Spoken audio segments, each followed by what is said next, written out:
Hello, and welcome to Ray of Light, a new podcast all about writing, reading, and happiness with myself, Eleanor Ray, author of uplifting book club fiction.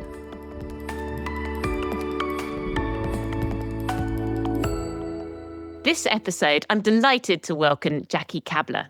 Jackie writes fantastic psychological thrillers which have sold over 1 million copies in English alone and have been translated into 9 other languages. She's a former TV news reporter, and you may also recognise her as a presenter on the shopping channel QVC. Jackie, thank you so much for being on the show with us today. You've written 7 psychological thrillers now. Can you tell me a little bit more about your latest book, The Revenge Plot, which I read over the summer and absolutely loved? I couldn't put it down. Oh, thank you so much. Yes, The Revenge Plot came out in May, and it's really weird how the idea for this one started, because crime writers, I think we get our ideas, well, all writers, we get our ideas from many different places. And sometimes it's something sensible, like I listen to a true crime podcast and I get an idea from that, or I read a news story. But this one was one of those really random things where I was driving to my TV job one day. And I think it was a Monday morning and I was a bit tired and I wasn't really feeling it. And I remember driving down the road and just thinking, having this random thought, imagine if I just turned the corner and the building was just not there. My workplace was just not there. What would I do then? What would happen? Which is a completely ridiculous thought, obviously. But that was kind of the idea for the book. The idea stemmed from that. So it's not any sort of weird supernatural thing or anything. It's about a woman who turns up at work on a Monday morning and her workplace has essentially vanished. The building is still there, obviously, but over the weekend it's been cleared out and she can't get in and she can't get hold of her boss. And so it all kicks off from there, basically. I loved it. Now, it's number 7, is that right? 7 Yes, of your number 7. psychological thrillers. Can you tell me a little bit more about your writing journey, how you got there? I know you had a successful career in broadcast journalism already. What made you decide what I really want to do is write a novel? Yes, I was a TV news reporter, newspapers and then TV for 20 years. And for the last few years of that career, I suppose I wasn't really very happy. I knew that I didn't really want to do it anymore. I was traveling the world and that was great. And I covered some incredible stories. I was in Ethiopia covering famine. I covered the Asian tsunami. I was in Washington covering Bill Clinton's impeachment. I was doing all sorts of things. But I was never at home and I didn't see my family and my husband very often. And I think after 20 years, I'd kind of had enough. So the last few years of that career, I was sort of thinking, what is going to make me feel happier? And I had so much experience in covering so many major stories, particularly crime stories, actually. So I covered a lot of major crime stories. I covered the Soham murders. I covered the disappearance of Madeleine McCann and lots of high-profile crimes. And so I kind of had a lot of knowledge about how a murder case works, for example, how police procedure works and court procedure and things like that. And I thought maybe I'll just start writing some of these things down. So I started writing a book. Now, this first book was a kind of a rom-com, really. And in retrospect, I don't really know why I did that because I don't really read rom-coms and it's not really my thing. But I wrote this book about a girl called Cora Baxter, who was a TV news reporter who kind of was looking for love and all of that. And I wrote it and it was terrible. It was a terrible book. And I didn't get any interest whatsoever from agents or publishers. And so I gave up and I put it away and I forgot all about it. And then a few years later, I had left my TV news job by then. And I was working freelance and I had much more time. And I thought, you know what, I'm going to get this book out again and just see what I can do with it. And then I thought, why did I write a rom-com? So I basically kept the same character, but I put a murder in. And eventually that got me a very small publishing deal with a very small publisher in Cardiff, which no longer exists, actually. And I got a 3-book deal and I wrote 3 little cozy crime novels. But they didn't set the world alight particularly. Didn't sell that many copies. They got some nice reviews, but they didn't sell that many copies.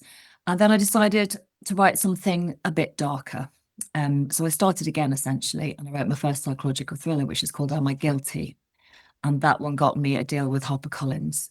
And that one did a little bit better, but it was the 5th book. So it took me 5 books to actually sort of have any sort of success. And the 5th book was a book called The Perfect Couple, which came out in 2020. And I still don't really know how it happened, but that book suddenly, within a matter of weeks, was selling and selling and selling and went to number one in the UK and number one in Canada. And then the foreign deals started to come in and it kind of became an international bestseller. And that kind of changed everything. So 5 books in, they say it takes, years and years to become an overnight success. And that definitely happened with me. And that's wonderful to hear. And I really like how you thought, what would make me happy now? It's like, I'm not happy in my job. What can I do to kind of feel more fulfilled and have something that works better with my life and where I am now as well? I think that's such a good way of going about it.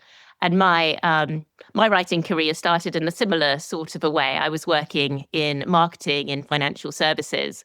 And I was trying to start a family, and it wasn't working.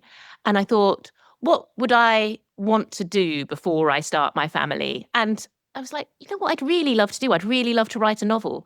And so in the evenings when I got home from work, I'd just spend an hour writing a book. And like you, I started with Cozy Crime under a different name, under Elizabeth Mundy, but that's kind of a story for another day. And and I loved it, and I got a small publishing deal that got me started.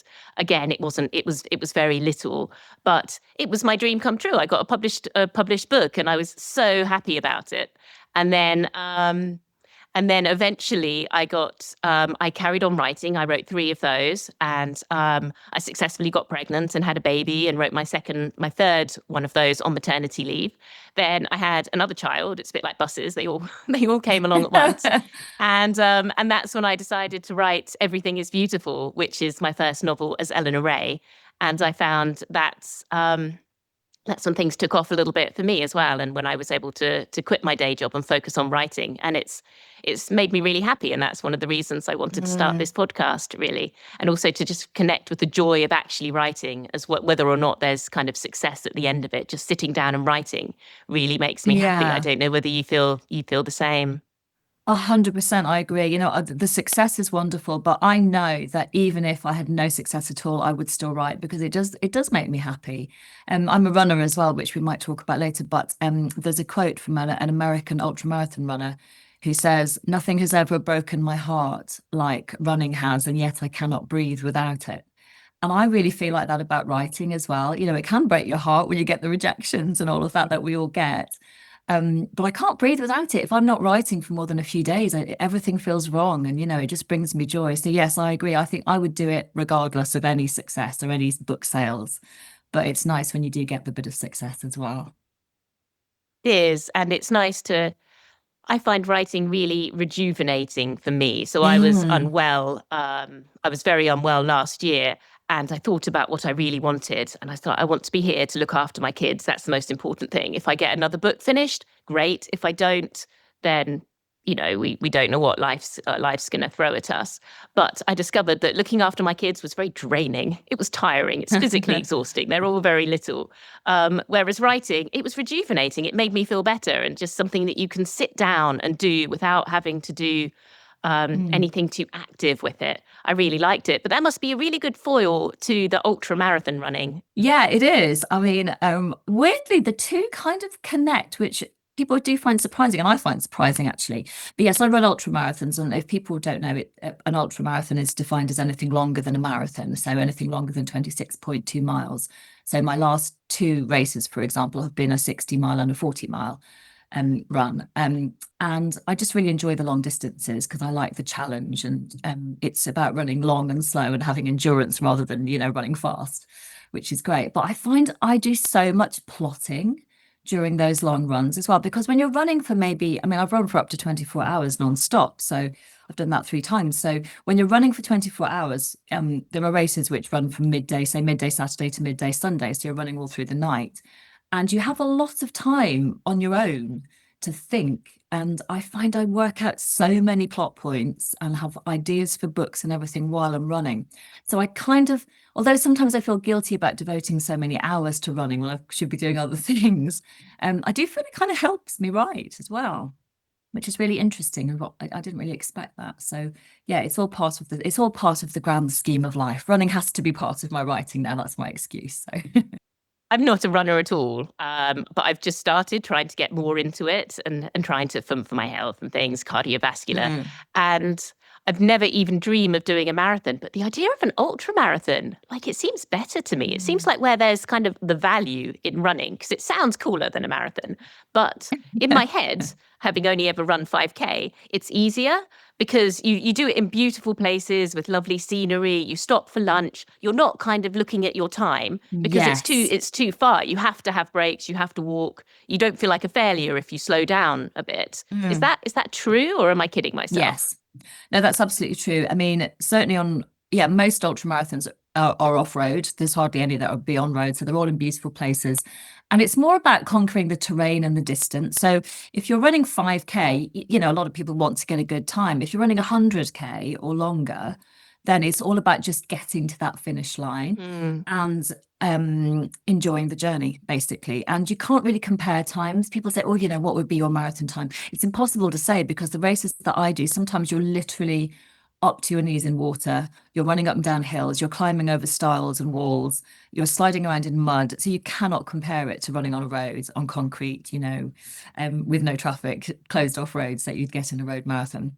So it's a different sport. It really is a different sport, and it is fine to walk. Everyone walks the hills, you know, up the hills and runs down them and so on. And yeah, there's lots of cake and tea, and it's just wonderful. It's a great sport. It does sound brilliant. It maybe not the Yeah, up to your knees in water and mud, but apart from that, yeah. it sounds fantastic. And one thing you said there that really resonated me with is enjoying the journey. And I think Mm, that's true for writing and for running and for life. It's like it's not just about the destination. You get a publishing deal and that feels amazing, but you have to enjoy every day of writing that gets you yes. to that point. And that's one of the reasons for this podcast, really. It's like let's really enjoy the process of what we're doing. So, Mm. talking about that, what bit of writing do you love the most? What's your favorite element of writing a novel? It's the readers. That is 100% what it is. It's connecting with the readers. And I think we're very lucky now as writers to live in the age of social media, because when I was a child, the only way you would be able to get contact with your favorite author would be to write a letter, and most of the time you would probably never hear back from them. But now people can contact us instantly on Instagram or, you know, X or whatever it is, and we can reply. And I get messages, I would say, every single day from people who are reading one of my books and who want to say how much they enjoyed it, or, you know, ask me something about it. And that is the greatest joy. I love it. I love it so much. I actually have a little file that I keep on my computer with, I call it nice messages, because, you know, sometimes there are days when you doubt yourself. And I think a lot of us have imposter syndrome and we think, oh, I'm not really good enough and I'm not, you know, this book is terrible. I always reach a point when I'm writing a book that I think it's the worst book anyone's ever written, and it's going to be an absolute turkey and nobody's going to read Every it time. every time. I wonder what that will never go away. You know, it's ridiculous, I think. So I have this file. When I have those moments of self-doubt, I have this file that I call nice messages. And I just read through some of the messages from readers, and it just brings me right back up again because people are so lovely. And I love that immediacy that they can just get hold of us now and tell us that they've enjoyed our books, which is just wonderful. So I think the readers are the best bit, actually. That's so refreshing because I hear a lot of writers complaining about having to do social media, and it's not like lots of people want to write a book because they want to just shut themselves away in a room and write. And I do love that Mm, bit of it, but it is lovely. Like getting a message from someone saying that what you've yeah. written has really touched them is lovely. I got a lot of that with Everything is Beautiful, which is a novel about a hoarder. And a lot of people wrote to me and said, oh, I collect all these things that I find really Mhm. precious. Like Amy, your main character. And that's just been wonderful. It's so nice to hear people say lovely things about the Yeah, book. it is wonderful. And when people say that, you know, I've had a few from people who said that they hadn't read a book in years. In fact, I had the most Mm. wonderful, wonderful message from a young guy who I think probably was about 19 or 20. And he messaged me and said he'd never read a book since he was at school when he had to read books. And he'd been on holiday, and I think he was in with his family, and he was a bit bored. And he'd found a book in the hotel, and it was one of my books that somebody had left. And he read it, and he contacted me and said he couldn't put it down, and he says, I think I'm a reader now. And I thought, oh my goodness. And he's contacted me again. That was last year. He contacted me again this year and said that he'd been on holiday again, and he'd read one of my books again on holiday this year. But deliberately this time he brought it with him. And he's a reader now. And I thought, oh my goodness, this is a young guy who, you know, who hadn't really read, and it wasn't a thing for him. And now it is. And that was just so wonderful. Made my day. Amazing. That is wonderful. Now Yeah. back to your books. Your books feature people, I would say, doing pretty mean things to each other. The revenge plot, it doesn't have murder in it, and it's not gory in any way. That might speak back to your kind of your cozy crime heritage. It's much more in the Mm. psychological realm. But I think what you did really well was show the guilt and regret that people feel evil as they're doing these awful things. Mm. What made you choose to kind of dwell a little bit on that side of things? This book was a bit of a risk actually, because most of my books do have some nice characters in them, some characters that have some redeeming qualities. This book, all it's basically about three women, and everyone's kind of taking revenge on everyone else. So it's a bit of a complicated plot, but it's about three women, and actually none of them are particularly likable at all. And my editor, when I was writing it, said, you're going to have to try and make them, at least one of them, a bit likable. And I tried, but I still don't think that any of them are very likable. And actually, that is risky because readers tend not to really like a book if they can't identify with at least one character. I didn't really intend to make them all so unlikable and so vicious. But what I did try to do was to, as you said, feed in a little bit of humanity into them all and make them feel a little bit guilty about what they're doing. Because I think you would. I mean, I've never done anything as terrible as these women are doing in this book, but I feel that everybody must at some point think, oh gosh, have I gone too far now?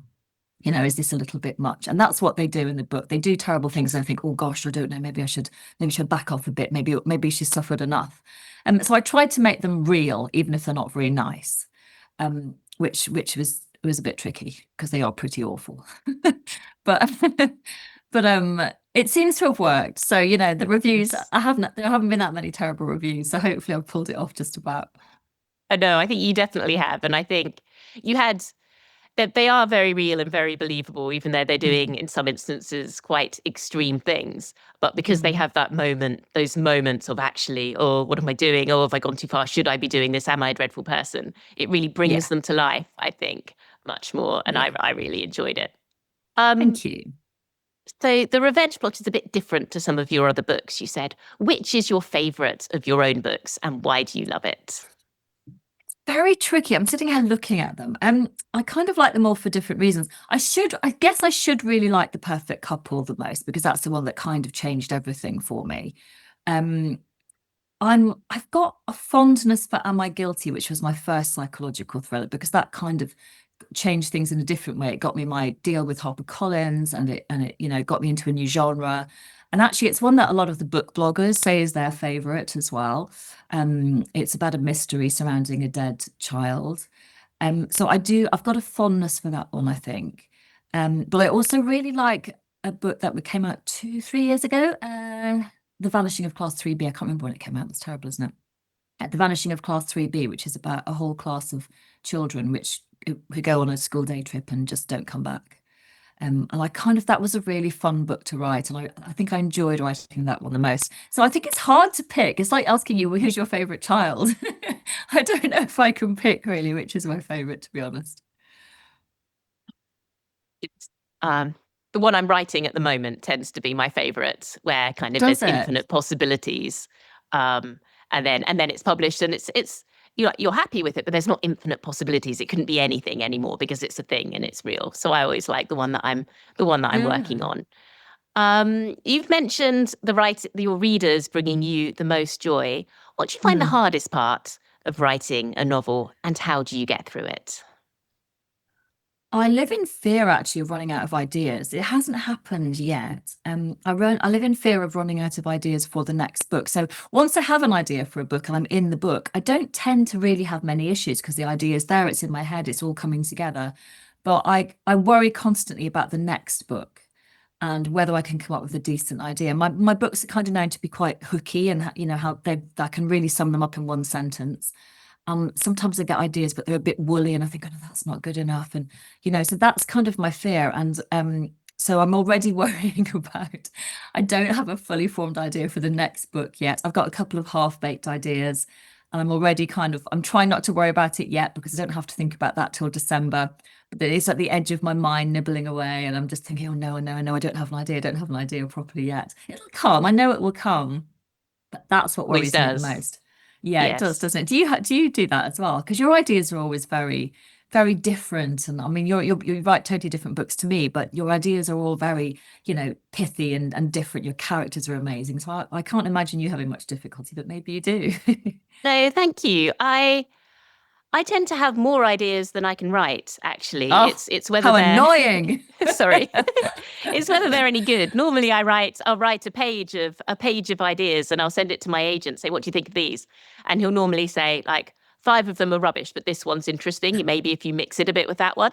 Like, oh.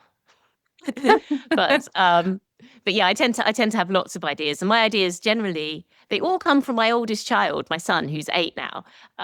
Everything Oh. is Beautiful started when I was pregnant with my daughter, my second child, and he suddenly started collecting things. He'd go to the park and he'd pick these kind of bottle tops and wilting daisies and bits of various stones and things that weren't terribly clean. He was only a toddler.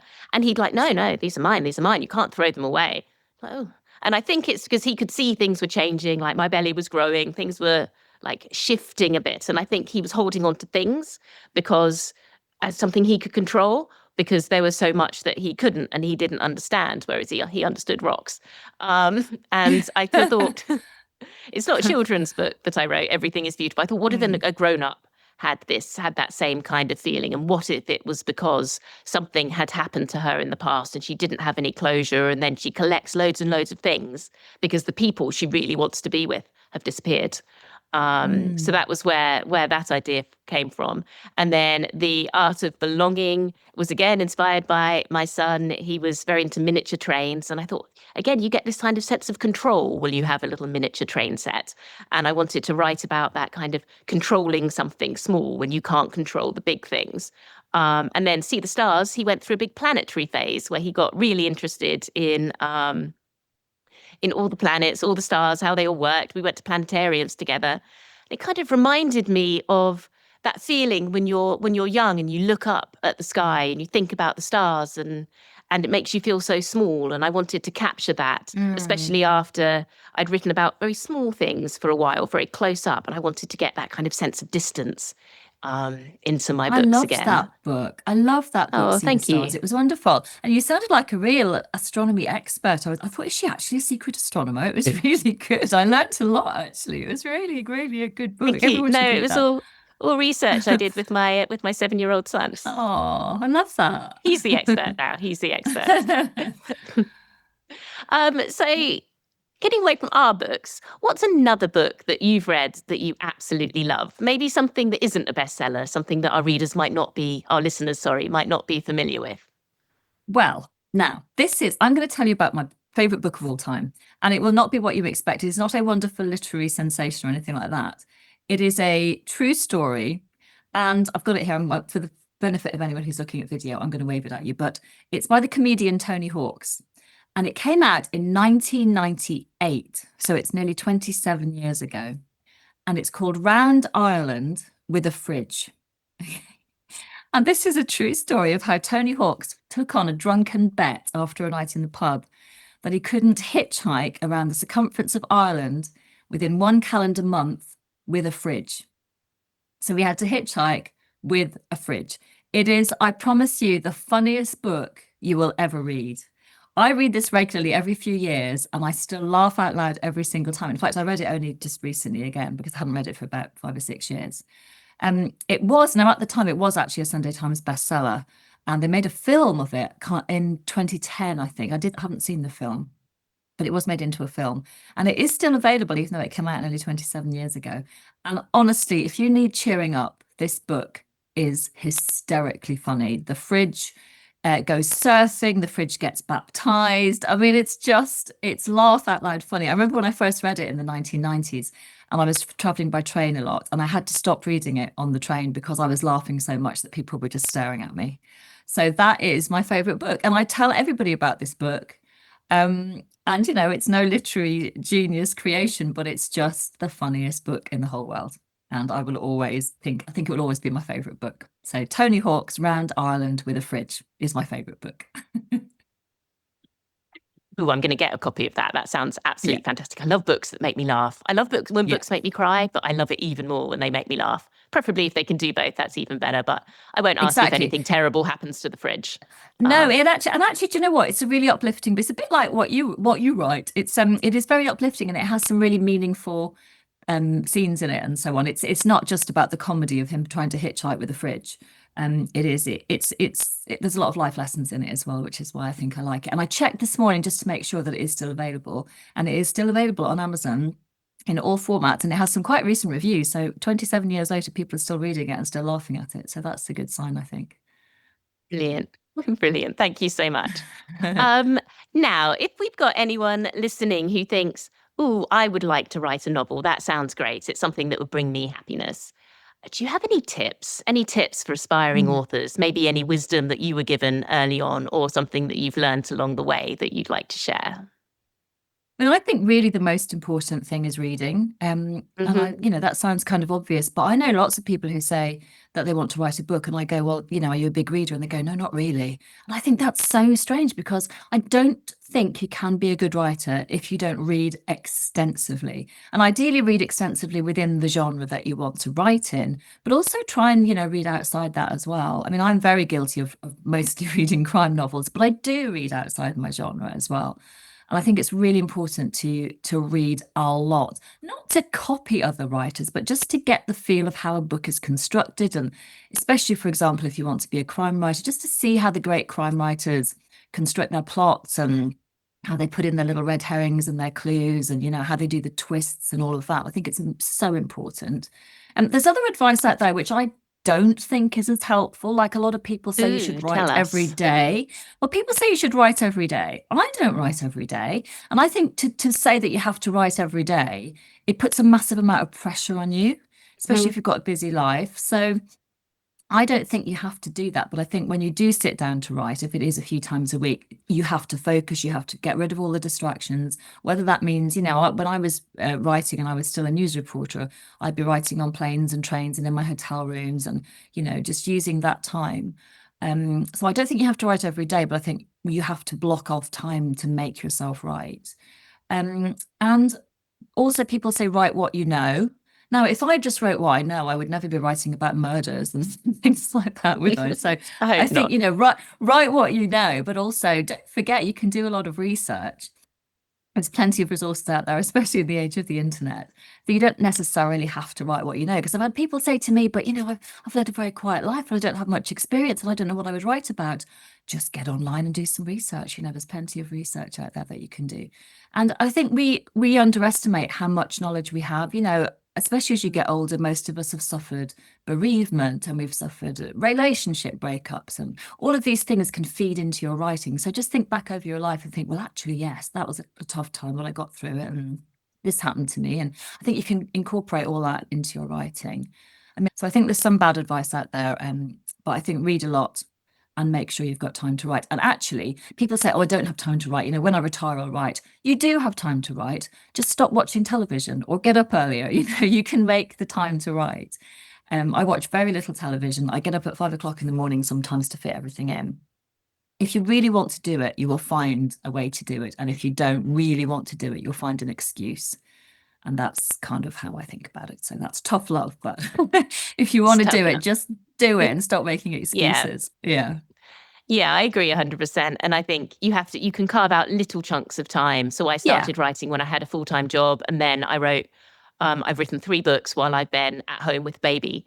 And it's Yeah. just like, instead of switching on the telly when the baby's having a nap, you get out your laptop and do a bit of writing, and you can do little segments that add up. And my advice is always, don't wait until you feel inspired. It doesn't have to be every day, Yeah. but just get down and write. And the inspiration, there's something about kind of the action of typing or handwriting or something that will bring the inspiration. When you have to fill a page, you Yes. will.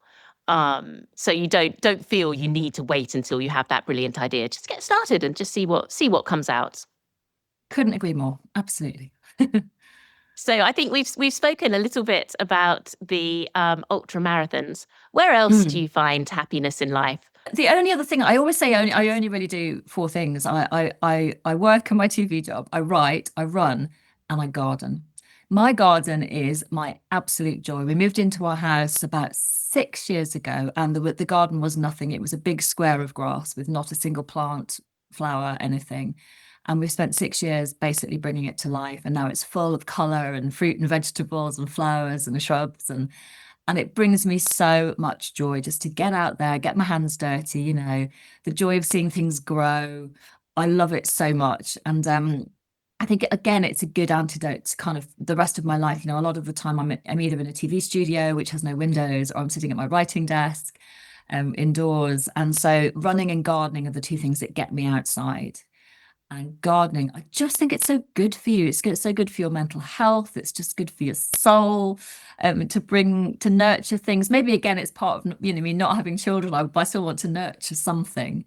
So to plant things from seed and see them grow, and to go and pick your own dinner from your greenhouse is just wonderful. So gardening is my other big love as well. Wonderful. And I think it's really important to do things that are physically quite different. So I found when I was working full time in an office at a computer screen, and then I'd come home and open my computer screen and write, it got a bit samey. It's just like, oh, I'm sitting in the same position. I've got the same kind of aches and niggles.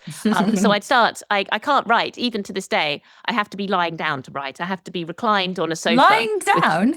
Yes. Do you? Well, kind of Oh, semi-reclined. Goodness. Right. Semi-reclined, lying back on a sofa, legs up, cushion, laptop, like that. Otherwise, it feels too much like I'm in my day job. It feels too much like working at a desk. So I always write like that. And yeah, I think it's very important. Do hobbies that have physically a little bit of difference to them, so you don't end up kind of doing the same thing all the time. And gardening sounds perfect. Yeah. Yeah, no, that's so interesting. I wouldn't have thought about that. I suppose that's true, because actually in my TV job I stand up all the time. So in my writing I sit down. So that, people have said, "Oh, would you not get a standing desk?" I'm like, no, I stand up enough. I run so many miles a week, and I stand up at work. So no, I want to sit down. Brilliant. So what do you have coming up next? I think you said you're already writing your next novel. Yes. Give us a sneak peek. I can actually, because it's already on Amazon, although there's no cover yet, but it is already on Amazon. And actually, this is something that the book is called Run for Your Life. And there may be a clue in the title that it might be set in the world of running. And actually, this is something I have resisted for quite a long time. I did have an idea about a book, a thriller set in the world of running. And I had the idea a few years ago, but I didn't really tell my editor because I didn't actually want to write it. And then we were going through ideas one day, and I did mention it. She said, "Oh yeah, well, I really want you to write that. I really want you to write that." And I said, "I actually don't really want to write it because there is murder in this book, and tragically, people, especially women, actually around the world, do get murdered all too often while they're out running." And there's a lot of issues around particularly women's safety while running alone. And I've had my own experiences of being hassled while out running, which is one of the reasons I actually run off-road now rather than on-road, because I find it safer to run across fields and through woods rather than running on roads with people and traffic. And so I resisted writing this book for quite a long time because it does involve murder and runners. But finally, my editor persuaded me to give it a go. And I think I have come up with a plot which I'm happy with. And yeah, so I'm writing a book about a serial killer, and it's set in the world of running. And my deadline is the 1st of December, and it's coming out in May next year, and it's called Run for Your Life. Yeah. So we don't have a cover or anything yet, but it is available to pre-order on Amazon already, which I always find really weird because it's only sort of 3/4 written and people are ordering it already. So that's really lovely, but a bit scary. You've got that many novels under your belt, I think. Hopefully we can trust you to finish this one off. Yeah, I'll definitely finish it. I promise it'll be coming out. Yeah. Brilliant. Great. Thank you so much, Jackie. And thank you to all our listeners. So Jackie's most recent novel, The Revenge Plot, is out now. So if you've enjoyed Ray of Light, please do like and subscribe for more. You can find me at Eleanor Ray Books across Instagram, TikTok and Facebook. So please do reach out to me there to let me know your thoughts. As you've heard from Jackie, we love to hear from readers and listeners. If you have ideas for the kinds of questions you'd like me to ask, or even ideas for people you'd like me to interview, please do let me know. And if you've liked what you heard, you might like what I write too. We've discussed it a bit today. It's uplifting book club fiction. And my newest book is called See the Stars, about a woman who finds solace in the stars when her life doesn't go to plan. So see you next time for more tips on writing, reading, and happiness.